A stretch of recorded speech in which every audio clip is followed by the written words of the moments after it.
Katangian ng mga pinanganak ng January 1. Matalino, makatarungan, at responsable. Sila ay natural na lider at madalas hinahangaan ng iba dahil sa kanilang integridad at kakayahang magplano. Minsan sila ay sobrang seryoso at hindi madaling magbukas sa ibang tao, kaya madalas nakakaramdam ng pagiging distant o hirap na unang mag-approach sa mga tao, mga kaibigan o pamilya. Bagamat seryoso, may pagkakataon na nagpapakita sila ng witty humor, lalo na kapag nakaka-relax.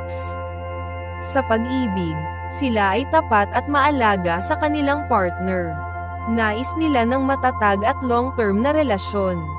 Ngunit, may pagka-possessive o matigas ang ulo, kaya minsan may mga hindi pagkakaintindihan.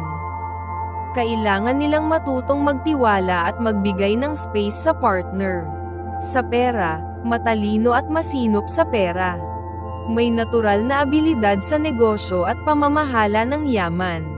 Ngunit, dahil sa pagiging workaholic at ambisyoso, minsan nakakalimutan nilang magpahinga na nagiging sanhi ng stress at pagkakaroon ng imbalance sa buhay. Sa kalusugan, malakas at may magandang resistensya. Pero sa sobrang busy, nagiging prone sila sa mental at physical fatigue, kaya't kailangan nilang maglaan ng oras para sa self-care. Sa career, study, determinado at hardworking. Karaniwan, sila ay successful sa kanilang karera o pag-aaral dahil sa kanilang focus at dedikasyon. Iyon nga lang, minsan ay sobra silang seryoso, kaya napapagod o nahihirapan sa mga stress. Mahalaga ang pag-balance ng trabaho at pahinga. Sa social interactions, pakikisalamuha, mahilig tumulong sa iba at may malasakit sa kapwa. Karaniwan silang tapat at matapat na kaibigan. Ngunit, dahil sa pagiging seryoso, minsan mahirap silang makisalamuha at makipag-bond sa ibang tao. Kailangan nilang maging open at magpatawa para mas maging approachable.